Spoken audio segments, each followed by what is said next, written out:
West Coast Cookbook and Speakeasy with Chef Justice Putnam. Netrootsradio.com.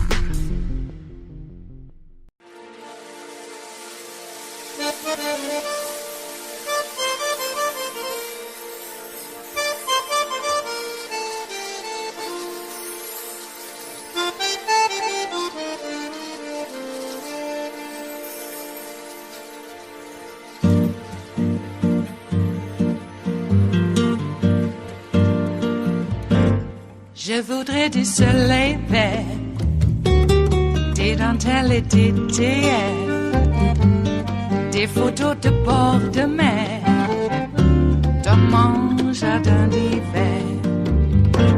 Je voudrais de la lumière, comme en Nouvelle-Angleterre. Je veux changer d'atmosphère, dans mon jardin d'hiver. Ma fleur sous la pluie de novembre, tes mains qui courent, je n'en peux plus de t'attendre. Les années passent, il est loin, là je tombe. Nul ne peut nous entendre. Je voudrais du Fred Astaire, revoir un latte. June is when the Supreme Court usually finishes its term, which means that draft ruling overturning Roe could come out this month. And that would potentially overturn 50 years of precedent on women's rights. And the draft has a major warning. It is defiant against what we've heard from many people, from lawyers to policy experts, to people across the culture who've sounded an alarm that this is exactly what justices would do if they got on the court, despite contrary pledges during their Senate hearings. And the first woman to host a late-night satire show, Samantha Bee, has been on that forefront with comedy and facts. She was, of course, on The Daily Show, and then hosts Full Frontal with Samantha Bee on TBS. She made I'm sorry, what is the decision?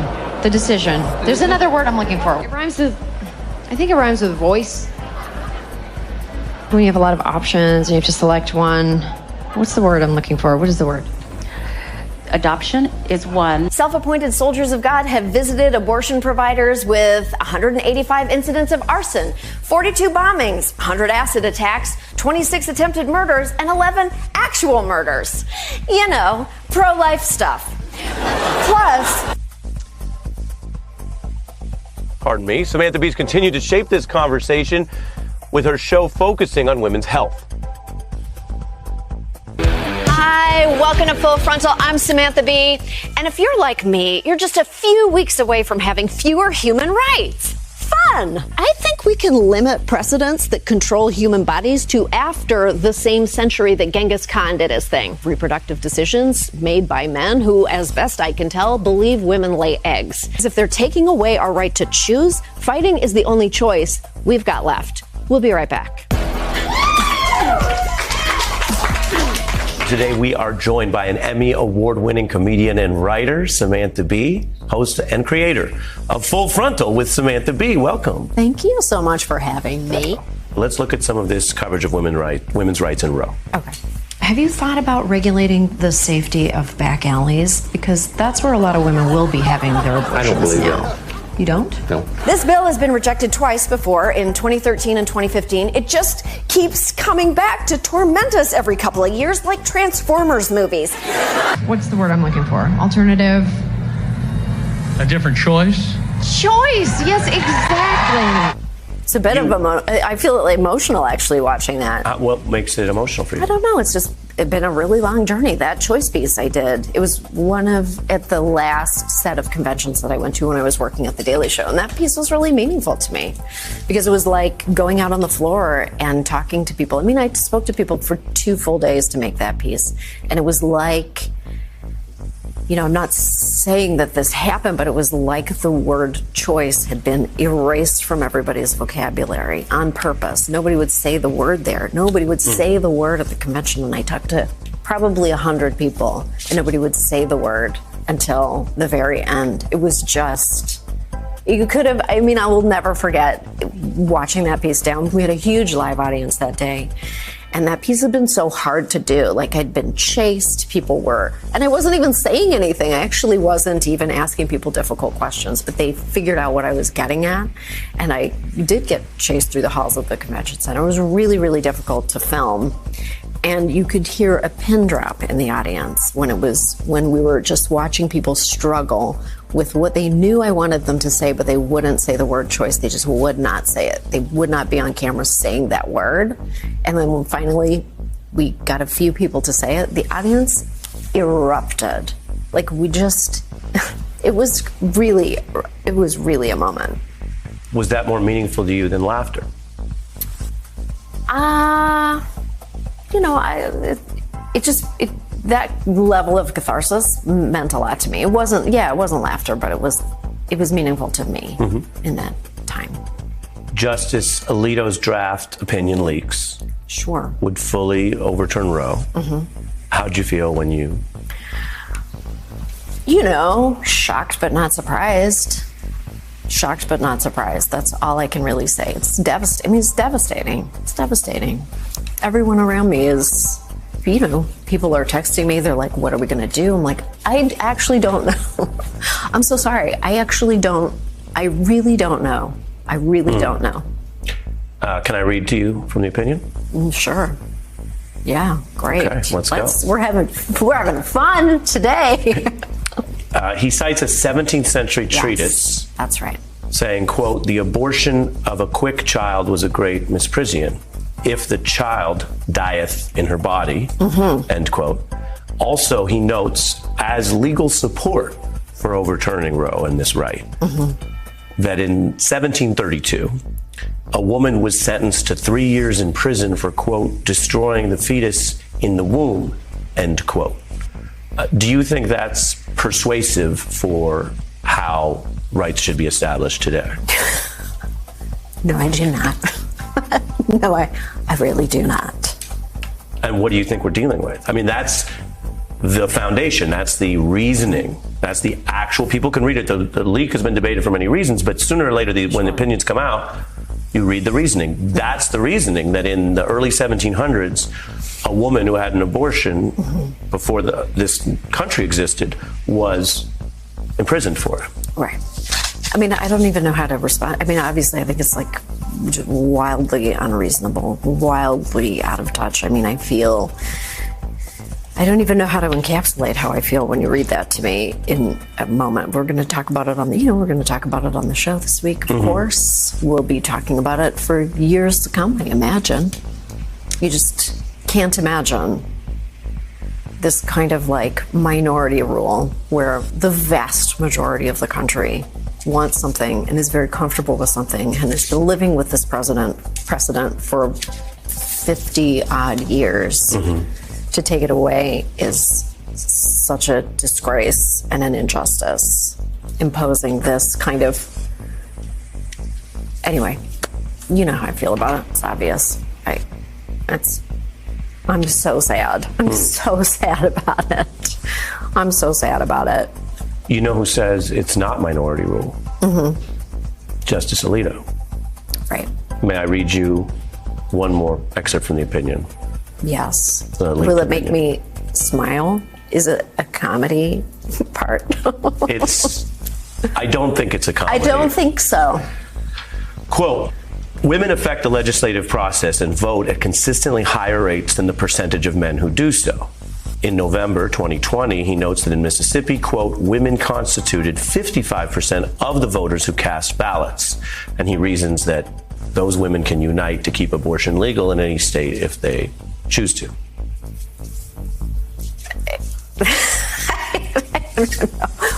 We have to do something about the filibuster, okay? Because if we don't, something's going to be done about it in the future, and it's not going to be in our favor. It's going to get much worse. So we might as well do it now. Okay? Okay. You know, we've been talking about Roe v. Wade falling since the beginning of the show, you know, for 7 years. We're in season 7 now, and look where we are now. So you hate to say that that I wasn't wrong about that, but I wasn't, and here we are. And it's very, very dire. We need to feel better about the world we live in, or at least we need to, like, express it if we're not going to feel better about it. You know, I often interview people. I often interview people with, you know, just like the bleakest possible point of view, and I feel better at the end of it because I'm like, well, thank you for going there with me. Okay, like we went there.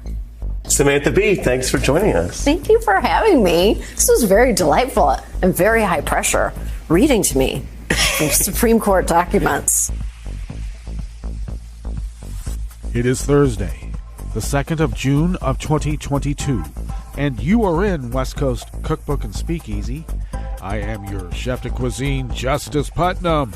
Gunner the English Bulldog is our snoozing sous chef, and our daily special is Metro Shrimp and Grits Thursdays. A little bit of jambalaya, a little bit of spice in your life. Oh, I been meaning to remind folks on Thursdays that I got a request at some point last year to put a recipe for shrimp and grits up on the show notes and links diary on Daily Coast, and so I have done so a bit of time ago, by the way. My little take on maybe a South Carolina, New Orleans mix of shrimp and grits. Just saying. That's why I say a little bit of jambalaya. But it's a lot of spice in your life if you don't have much spice in your life to begin with. Well, anyway, the recipe is there for your perusal, and there you go.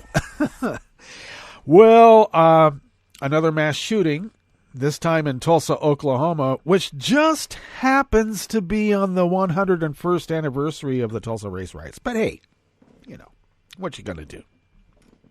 Is it a coincidence? I don't know. The guy committed suicide, so we can obviously say, well, it was obviously mental disease that caused him to do that. All right. Yeah, it is a mental disease that caused him to have the gun in the first place, or guns. I'm not sure if the United States actually leads the world in the amount of guns an individual American on average owns. And actually, I think we do by multiples, because I think, like, what? There's some countries where, like, 2 is a large amount of guns for an individual to own. But here in America, it's like tens, scores of guns per person on average. And that means there's a lot of people who don't own guns because there's a lot of people who have all the guns. And when I say a lot of people, I'm talking about, fully a third of the toxic part of our body politic that is always there. And now they're heavily armed with, yes, I call them weapons of war, because that's exactly what they are. Cracks me up. The Armalite gun is not a weapon of war. It was developed specifically for a war. Jeez, these people think we're so stupid. It does kind of crack me up, too, when they get into the grammar police. Oh, you can't talk about guns because you don't name them properly. And yet they have no problem calling us commies and socialists. I mean, they called Eisenhower a commie. Of course they're going to call Joe Biden a socialist commie. Eisenhower. I mean, Eisenhower was no bleeding heart liberal. Let's just put it that way. So, but yeah. Apparently, in the Hispanic community in Florida, there was a special on. I guess it's a special, or is it going to be a weekly to-do? But during Lawrence's slot last night, there was a special on about pretty much how Nazi, racist, white nationalist propaganda is being used in the Hispanic community in Florida specifically, to pretty much bring fascism to America. And I love this idea, like, oh, well, everybody thinks that we're just one big voting bloc, but the Democrats are socialist, commie baby eaters. And apparently, I use that word a lot today, apparently, a lot of people, if not a vast majority of Hispanics, the Hispanic electorate in Florida believes this stuff, or a sizable block. But it beggars the question because there was this one Proud Boy who's actually being convicted, and he seems rather conciliatory and whatnot. He's no longer a Proud Boy. But he was asked a question. I mean, the Proud Boys are racist white nationalists. Why? What made you think that you would join them and this would be good? And this guy says, well, first of all, look, they're not white nationalists or racists. Look at me. I'm Hispanic. As if Hispanics have never been racist in their lives. I mean, talk about we're not one big voting bloc, and yet this guy is going out there saying, I'm Hispanic. I can't be racist. What? Or maybe he's saying that the Proud Boys can't be racist because, there's some, there's some Mexicans and stuff here. Cubans. Yeah. All right. I keep thinking of the Dominican Republic and Trujillo, but, that would be teaching CRT, wouldn't it? If you talked about how the Dominican Republic continues to advance the policies of Trujillo and pretty much marginalize Haitians and kill them if necessary. Because they're not really people anyway, are they? Yeah. That guy can't be racist. Look. He's Hispanic. All right.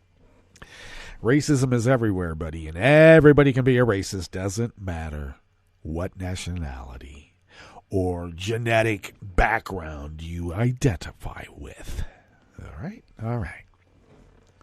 Yeah, and this another point in this special is that Republicans and Hispanic Republicans feel that their rights are being taken away. And I'm like, who is taking away these rights? So, well, of course, according to them, because this is what they hear, it is the socialist, commie, baby-eating Democrats who are doing it. They're taking your rights away. And what rights would those be that we are supposed to be taking away? Oh, it's teaching about the history of the United States and the fact that racism drove a lot of what we are today. Can't teach that. That's making my kid feel bad, really. And the whole thing about LGBTQ and abortion and all of that is, all the touchstones.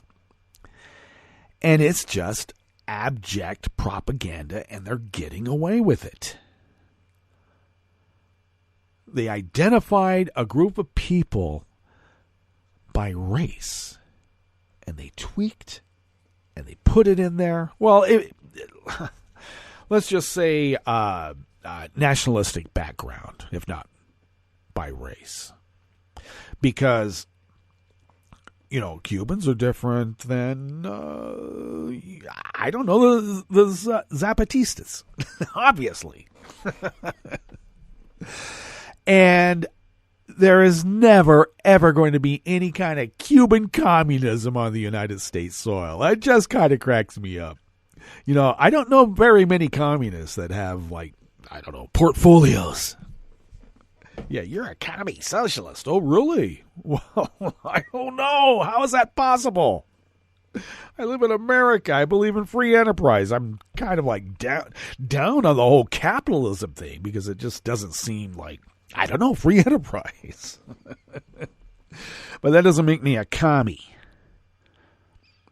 And if they were going to call Eisenhower a commie because he built the interstate highway system, so all these deplorable Nazi racists can drive their big old trucks and complain, oh, everything's so bad. And yet they burn up gas driving around in circles to try to cause gridlock in D.C., for instance. That's some economic anxiety for you, which is just a nice way of saying they are racist Nazi deplorables. Put them in a basket. Okay. Now we got some other bloated, pasty-faced repug out there saying, oh, all this gun violence is because of legal abortion. What? They just throw it out there. And there's a sizable block of people are going to believe it, and unfortunately, they have guns. This is another point that was brought forth in the documentary special. they absolutely believe the election was stolen from Donald Trump, that he's a godly man.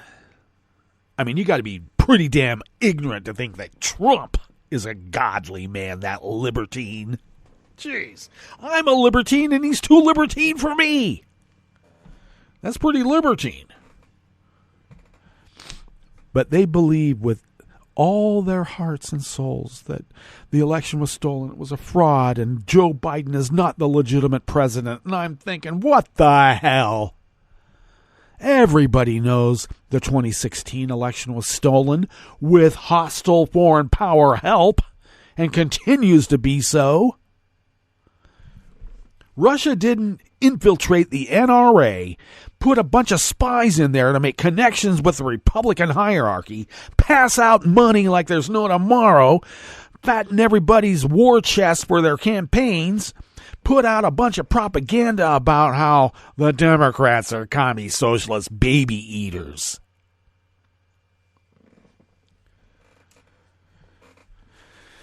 But what did we do? Did we storm the Capitol and threaten to hang somebody? Did we threaten election workers in the middle of the night at their homes with a couple of dozen Proud Boy Nazi bikers with nooses? Did we do that? Did we harass school boards? Did we? Did we storm state houses and hold electeds hostage in the process? Did we threaten to hang governors and kidnap and hang governors? Did we do any of that? No. What we did is that we registered people to vote, and we came out in vast numbers and voted that Nazi out of office. And for that, democracy must be destroyed, because look what the commie socialist Democrat baby eaters have done. If you vote, you must be a commie socialist baby eating Democrat. Anybody who votes is a baby eating Democrat, you commie. And at the same time, they say they love America. I'm not talking about the Florida Hispanics. I'm talking about the maggots, which also includes the Florida contingent. All right. Who do you blame? Do you blame the parents? Do you blame the schools? I think that maybe the dissemination of propaganda by Fox News might have more to do with it. They're already out there saying, oh, it was high-potent pot that caused all these killings, and that's what drove the kid in Uvalde. Blah, blah, blah, blah, blah. How about the high-potency propaganda that Fox has been spewing for decades? And what the hell is Fox still doing on televisions in military, U.S. military bases in the United States and around the world?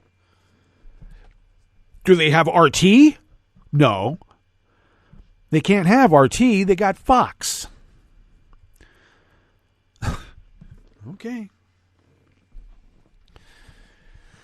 All right.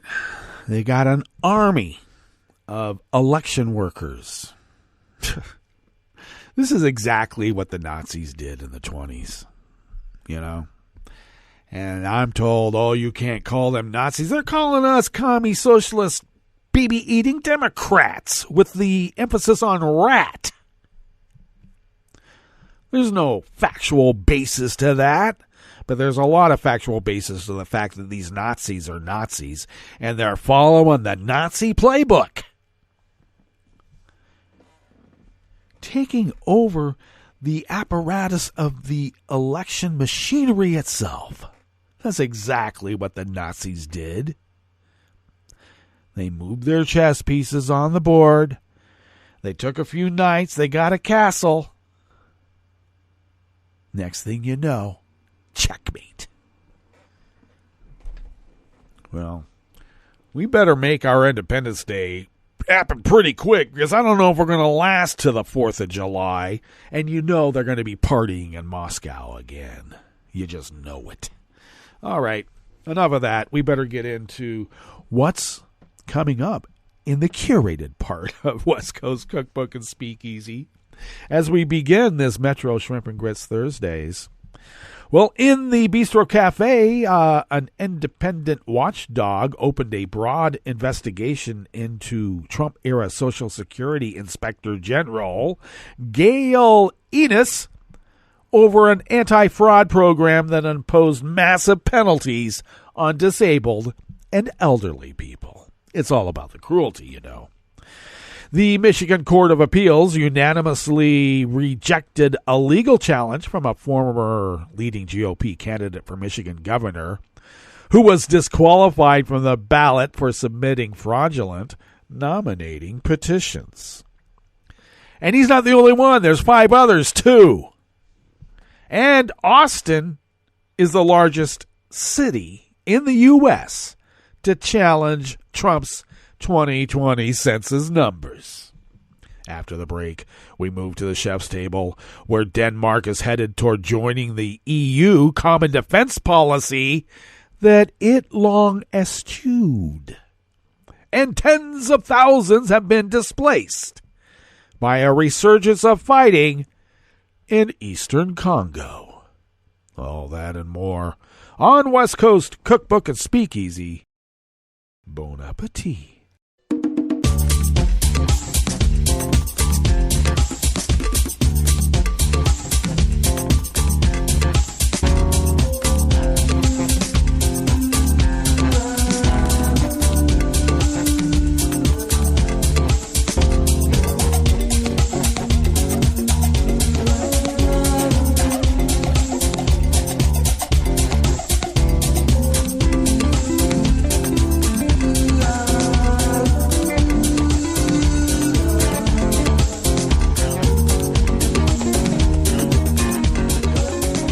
Bottom of our homepage at netrootsradio.com. To the right of the page is the chat room link, and the chat room is monitored by Kelly Lincoln. Thank you, Kelly. To the left of that chat room link across the page, near the bottom of our homepage at netrootsradio.com, is the link to our Patreon site. And you know what to do. Please become a recurring Patreon of Netroots Radio. We need the help. We really do. And thank you to those of you who have been so generous in helping us pay our bills so we can continue this powerhouse of resistance against the dark forces arrayed against not only the United States of America, but representative democracy around the world. We're not going to let it happen. Not without resistance. Anyway, all kidding aside, thank you for your generosity. If you would like to follow Netroots Radio on Twitter, do so at Netroots Radio. Tom takes care of that. Thanks, Tom. Follow me on Twitter at Justice Putnam. I post the show notes and links diary on Daily Co's about 10 minutes before showtime, and then get that posted on social media, usually when the clip is going on at the top, which today was with Samantha Bee. Yeah. All right. And those show notes and links are where you can find the real reportage, so go check that out. And as a reminder, the Metro Shrimp and Grits recipe is on the Thursday diary, so check that out. Follow the show on Twitter at Cookbook West, and pick up podcasts by way of Spreaker, Stitcher, TuneIn, iHeart, YouTube, iTunes, really wherever podcasts can be found. And you can also find the deep archive of the Netroots Radio Library at the Internet Archive at archive.org. This first offering here in the Bistro Cafe of West Coast Cookbook and Speakeasy is by Lisa Rain, or is it Rhine, from the Washington Post. An independent watchdog this week opened a broad investigation into Social Security Inspector General Gail Ennis, or is it Ennis, and her office, following a Washington Post report that revealed how an anti-fraud program has imposed massive penalties on disabled and elderly people.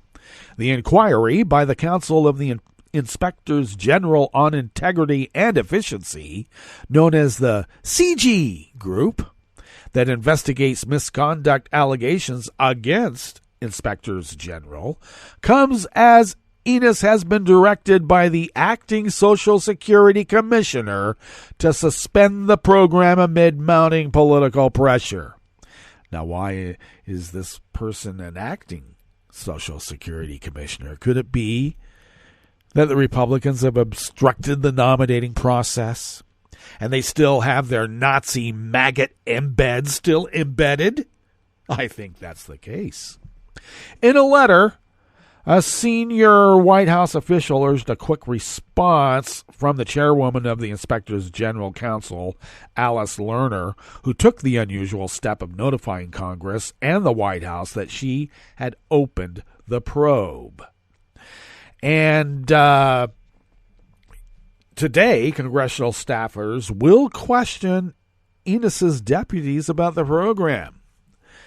At the heart of the investigation is the Civil Monetary Penalty Program, a little-known anti-fraud program run by the Inspector General's office. During the Trump administration, under Ennis's watch, the program began levying unprecedented fines, which reached hundreds of thousands of dollars on more than 100 people accused of improperly receiving disability benefits. The fines were imposed without considering the age, financial condition, or other mitigating factors like their medical condition. I love that. Of the recipients, a departure from how the program had previously been operated. But that's because Trump wanted to do everything different. Because when you're destroying America, you can't keep doing what makes America great. Many of those fined had no hope of ever being able to pay. Over a 7-month period that ended in mid-2019, 83 people were charged a total of $11.5 million, a jump from less than $700,000 for all of 2017.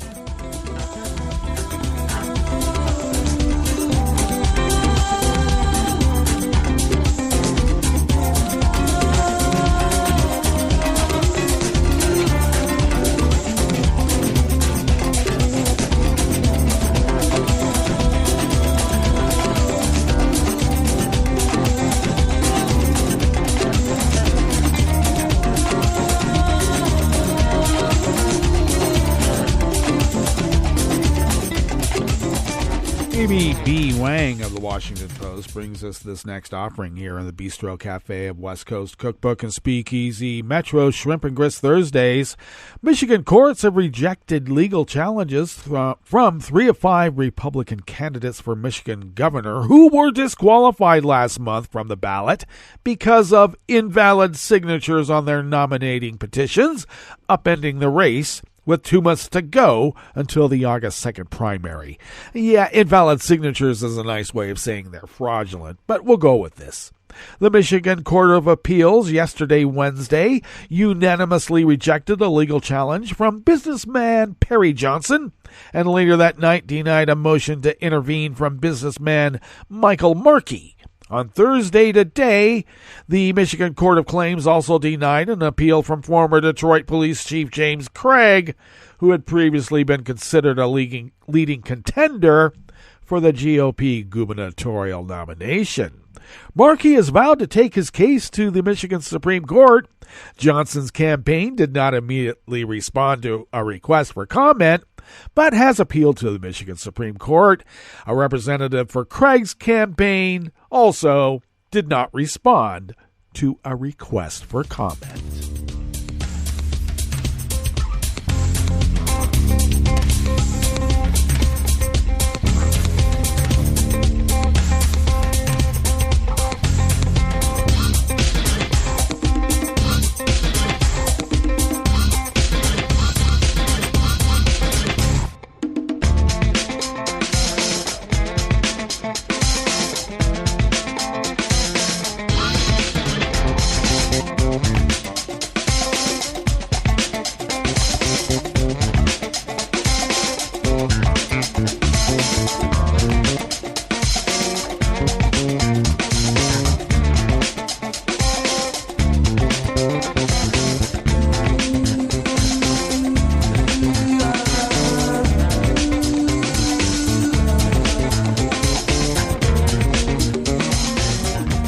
Schneider of the Associated Press brings us this final offering here in the Bistro Cafe of West Coast Cookbook and Speakeasy.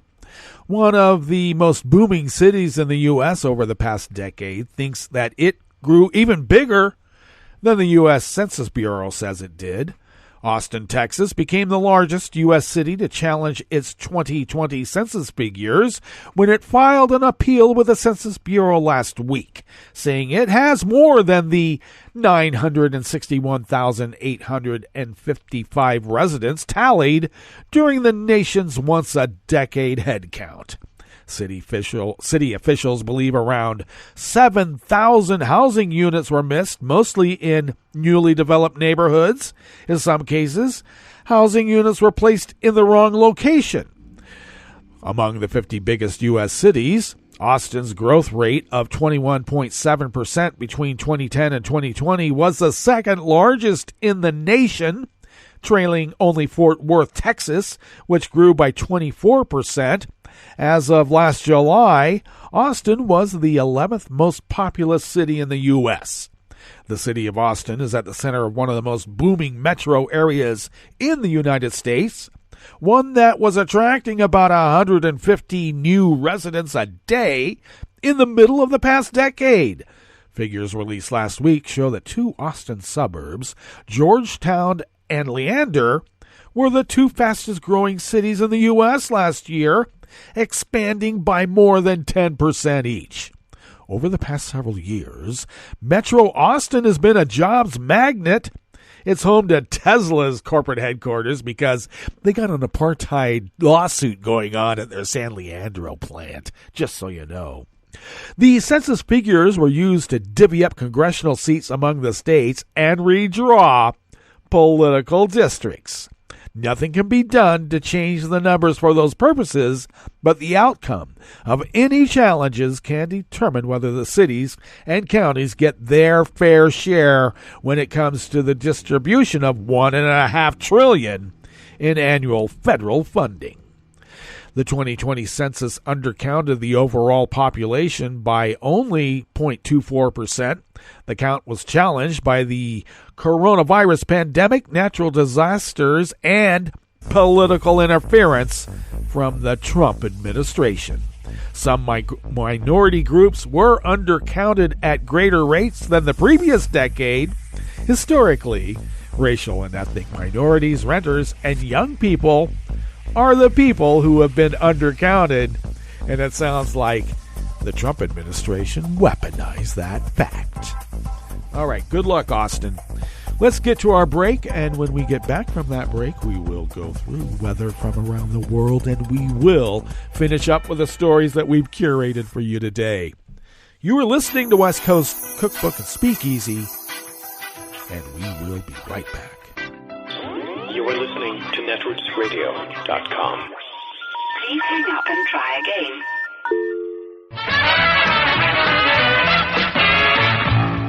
From a point at sea to the circles of your mind, a new force is at work for planetary transformation. New radio for a new Earth.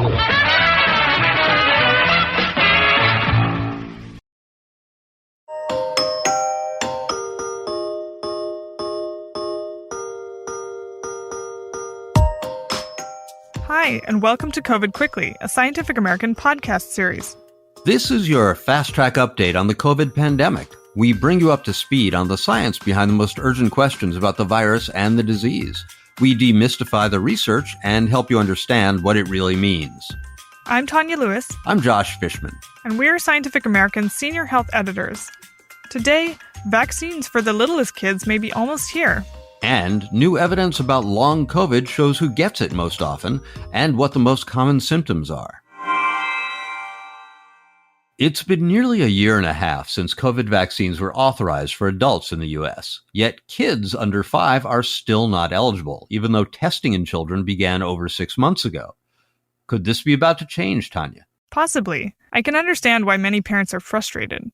They've been told for months that a vaccine is right around the corner, but there have been some promising developments. Like what? Have there been good results from these tests? Just a couple of weeks ago, vaccine maker Moderna announced it was filing for emergency use authorization for its vaccine for kids ages 6 months to 6 years. And Pfizer recently announced in a press release that its vaccine was 80% effective at preventing symptomatic COVID in kids under 5, although they haven't made the data public yet.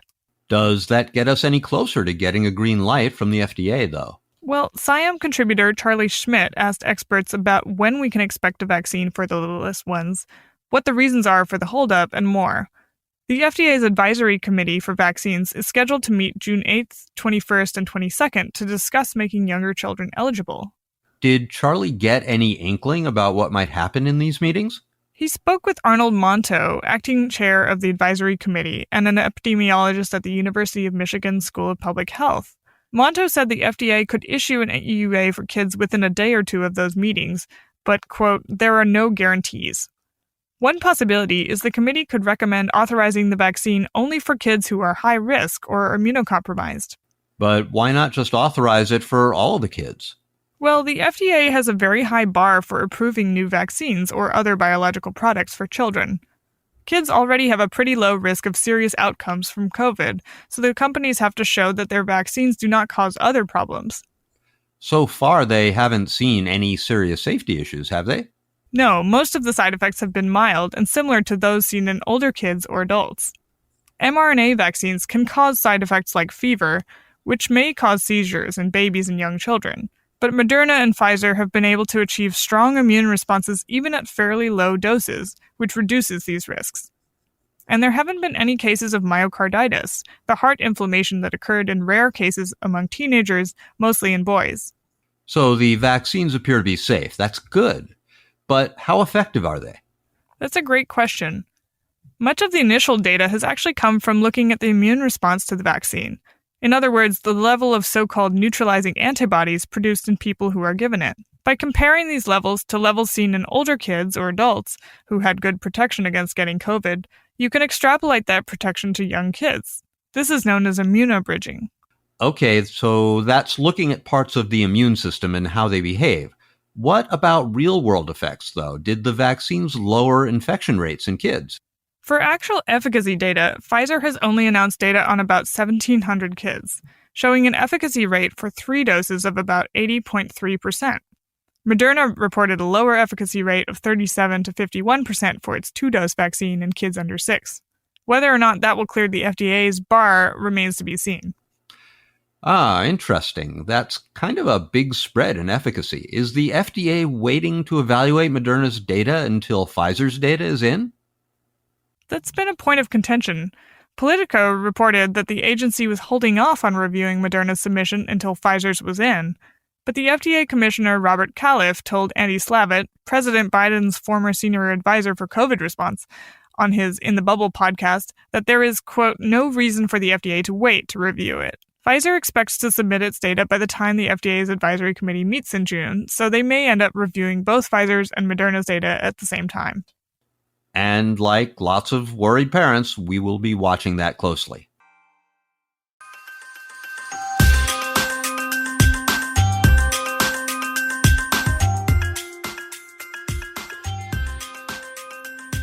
Now you're up to speed. Thanks for joining us. Our show is edited by Jeff Del Vicio and Tulika Bose. Come back in 2 weeks for the next episode of COVID Quickly, and check out SciAm.com for updated and in-depth COVID news.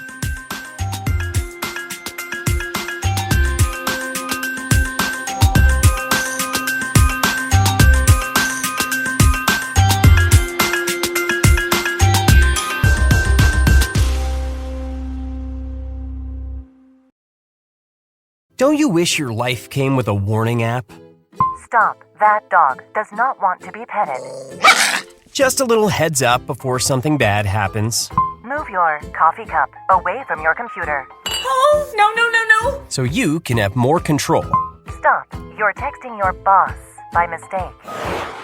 Uh-oh. Well, life doesn't always give you time to change the outcome, but prediabetes does. With early diagnosis and a few healthy changes like managing your weight, getting active, stopping smoking, and eating healthier, you can stop prediabetes before it leads to type 2 diabetes. It's easy to learn your risk. Take the 1-minute test today at doihaveprediabetes.org. Warning, the cap is loose on that catch-up.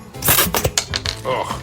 Don't wait. You have the power to change the outcome. Visit doihaveprediabetes.org today. That's doihaveprediabetes.org. Brought to you by the Ad Council and its pre-diabetes awareness partners. 1 in 6 Americans get sick from eating contaminated food each year.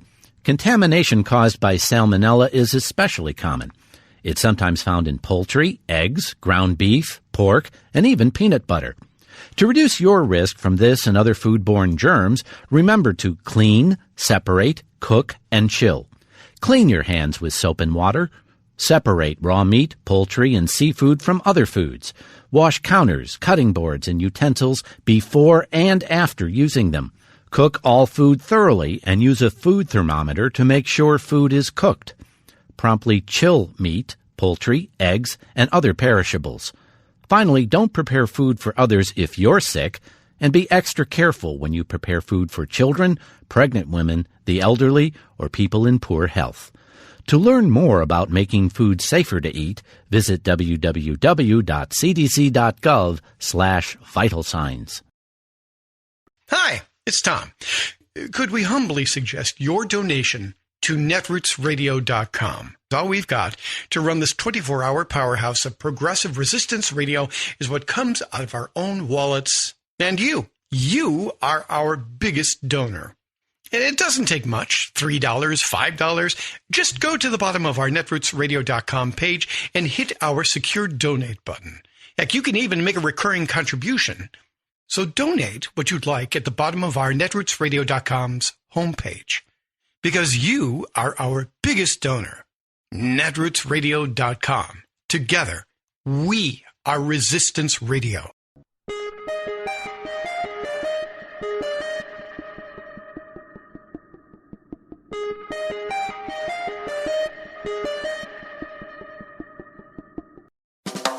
Welcome to 60 Second Civics from the Center for Civic Education. I'm Mark Gage. Today we are joined by a very special guest, Justice Paula Nakayama, an Associate Justice on the Hawaii Supreme Court. Justice Nakayama, as a Justice on the Hawaii Supreme Court, you have achieved one of the highest positions in the legal profession. Can you share with us how you got where you are today? I started out as a prosecutor and went into private practice and was a trial judge before I was appointed to the Supreme Court.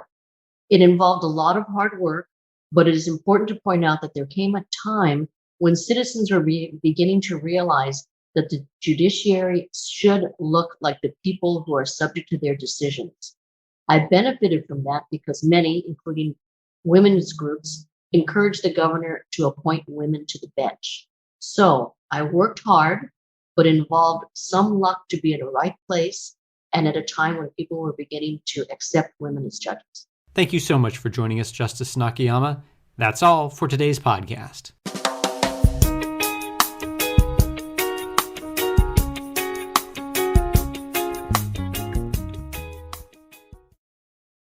If and when the Supreme Court reverses Roe, who will suffer?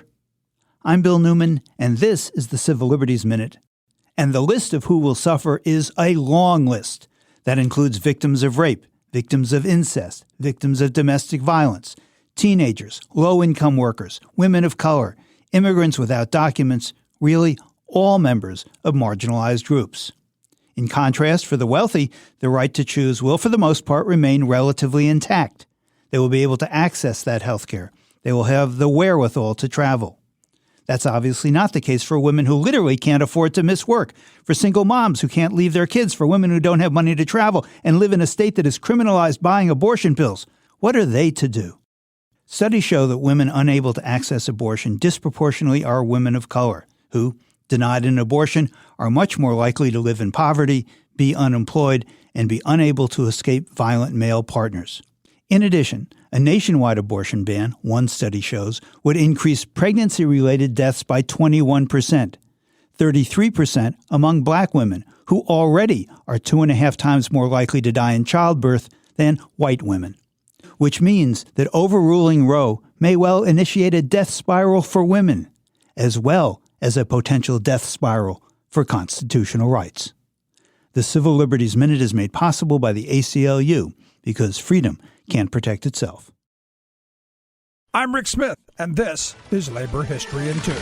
On this day in labor history, we're going all the way back to the year 1786. That was the day when what labor historians widely consider America's first strike occurred in Philadelphia, Pennsylvania. A group of the city's journeyman printers gathered to discuss proposed decreases to their wages. They issued a statement explaining their collective response. Resolve that we, the subscribers, will not engage to work for any printing establishment in this city or county under the sum of $6 per week. Their demand was for $1 a day for a 6-day work week. The printers went on to declare, resolved that we will support such of our brethren as shall be thrown out of employment on account of their refusing to work for less than $6 per week. 26 printers signed the declaration. This strike occurred just 3 years after the end of the Revolutionary War. Several of the strikers had taken up arms against the British, including William Price Young, John Bushell, and Samuel LeCount.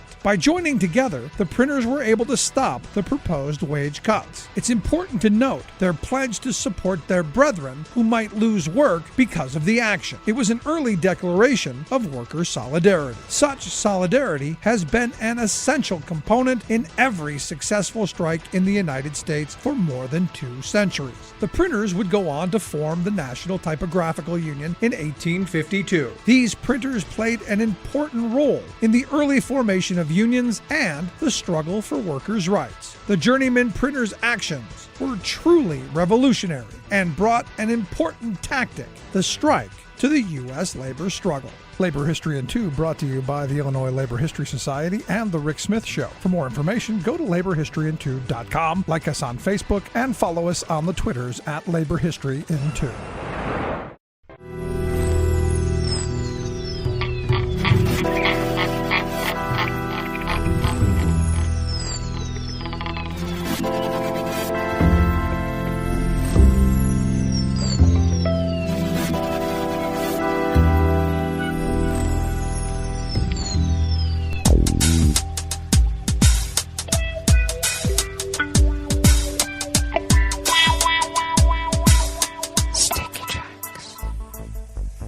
Thank you for accompanying us here to the chef's table at West Coast Cookbook and Speakeasy Metro Shrimp and Grits Thursdays. A little bit of jambalaya, a little bit of spice in your life. We always begin, whether from around the world, along the banks of the Rogue River, in the Rogue River Valley of Southern Oregon, on the west coast of the continental United States of America, where it is currently 60 degrees Fahrenheit already. Expecting a high once again in the mid-80s, though we did get a tad higher than that here at the mothership in Rogue River proper. That's what we call it. Partly to mostly cloudy throughout the day. Winds out of the west-northwest at 5 to 10 miles per hour. Lows tonight in the mid-50s, partly cloudy, with winds out of the west at 5 to 10 miles per hour. And then cloudy tomorrow with highs dropping to around 70. That's how you catch pneumonia, buddy. Anyway, winds will be out of the west-northwest at 5 to 10 miles per hour, bringing with it copious amounts of rain that will last through the weekend. And it looks like we're going to get about a 1/4 inch dropping overnight, and then over a 1/2 inch on Saturday, and then something happening on Sunday. We don't quite know those numbers because they keep changing. That's how forecasts are. Hey, we do have an update on confirmed coronavirus cases here in Jackson County in the southern part of Oregon. But a reminder, of course, is that it's not a true total because people are not reporting their infection rates when they home test. Yeah, that's how citizenship works. Anyway, confirmed cases have risen to 445,050 people. And our deceased have also increased to 544. They're dead. All right. I'm wearing a mask, and I'm washing my hands, and I'm going to social distance because it ain't over. Grass pollen is very high right outside the window here in Rogue River, and the air quality index continues to be in the good range at 28 parts per million today. And that daytime UV index is very high at level 8. I'm covering up and wearing a hat. Barometric pressure is holding steady at 29.9 inches. What the hell? Visibility, though, is up to 10 miles, and relative humidity is at a measly 75%. Yeah, it's been feeling a little bit like Hawaii. And if you know what I mean, you know what I mean. Weather from around the world is brought to you by a crowd of crowdsourced weather stations that crowdsources from around the world. London during the what jubilee is it now? Platinum? Hi, Queenie, how are ya? Yeah, we kicked your ass in the revolution, so get out of here. Anyway, it's looks like it's 67 degrees and partly cloudy in London right now for a really nice queenly parade hand wave. Paris is 78 and sunny. Rome is 87 and fair. Kyiv is 82 and partly cloudy. I don't think it's going to stop the partly bombing that the Russians are doing right now, because they're doing it because they are. Kabul is 68 and clear. Hong Kong is 83 and partly cloudy. Tokyo is 72 degrees and clear. Sydney, Australia is 52 and partly cloudy. San Francisco is 52 and mostly cloudy. And New York is 75 degrees Fahrenheit and partly cloudy. And that is weather from around the world, brought to you by a crowd of crowdsourced weather stations that are crowdsources from around the world.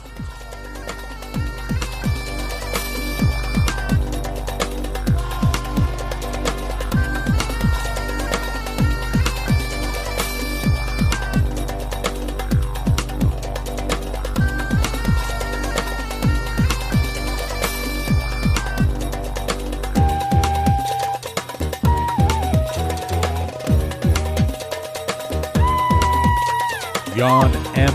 Olson of the Associated Press brings us this first amuse-bouche here at the chef's table at West Coast Cookbook and Speakeasy. With nearly all votes counted from a referendum, Denmark is headed toward joining the EU's common defense policy that it long eschewed, a new example of a country in Europe seeking closer defense links with allies after Russia's invasion of Ukraine. The Electoral Commission said that with ballots fully counted in 84 of 92 Denmark's electoral districts, almost 67% voted in favor of abandoning the country's 30-year opt-out from the common EU policy and 33.1% against. Ending Denmark's opt-out would have limited practical effect for either Denmark or the EU. The referendum follows the historic bids by fellow Nordic countries Sweden and Finland to join NATO, something to be taken up at a summit next month.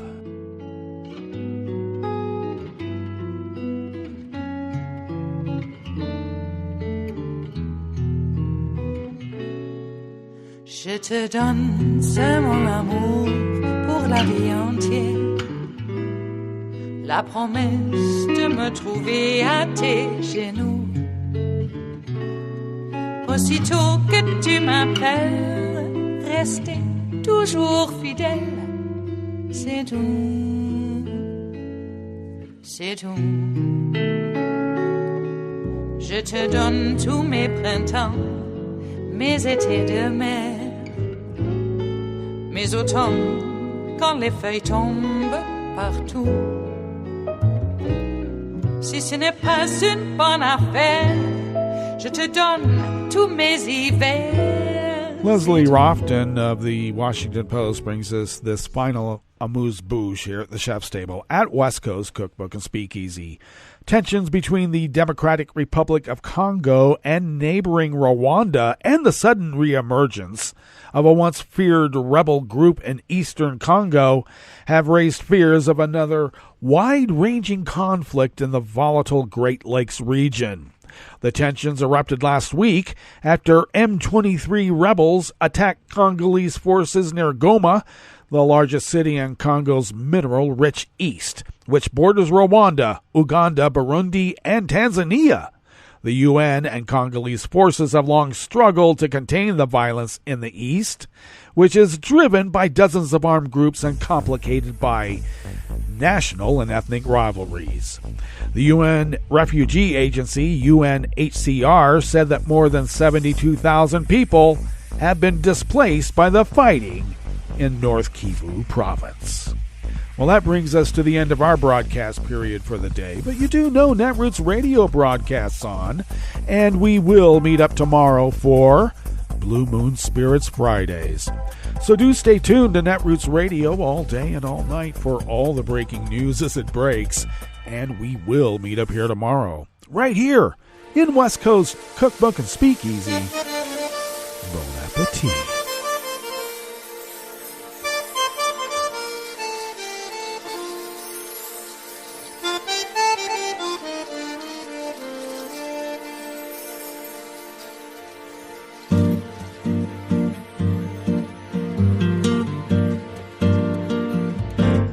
Je voudrais du soleil vert, des dentelles et des théâtres, des photos de bord de mer, dans mon jardin d'hiver.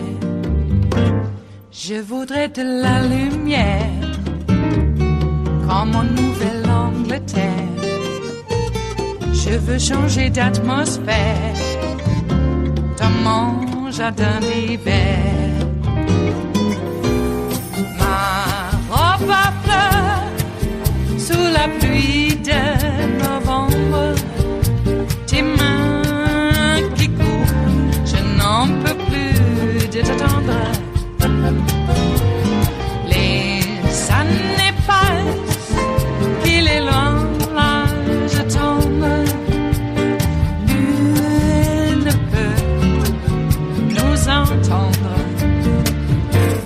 Je voudrais du Fred Astaire, revoir un latte Goël. Je voudrais toujours te plaire dans mon jardin d'hiver. Je veux déjeuner par terre, comme au long de golfe clair.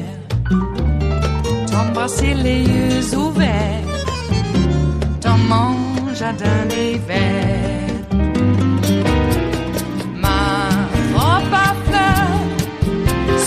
Pluie de novembre, tes mains qui courent, je n'en peux plus de t'attendre.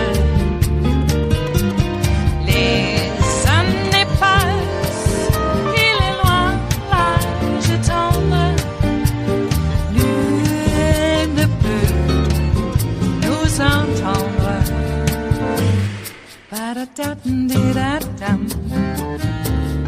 Ba-da-da-dum-di-da-dum. Ba-da-da-dum-di-da-dum. Dans mon jardin d'hiver. Ba-da-da-dum-di-da-dum. Ba-da-da-dum-di-da-dum. Ba-da-da-dum-di-da-dum. Dans mon jardin d'hiver. Dans mon jardin d'hiver. Dans mon jardin d'hiver.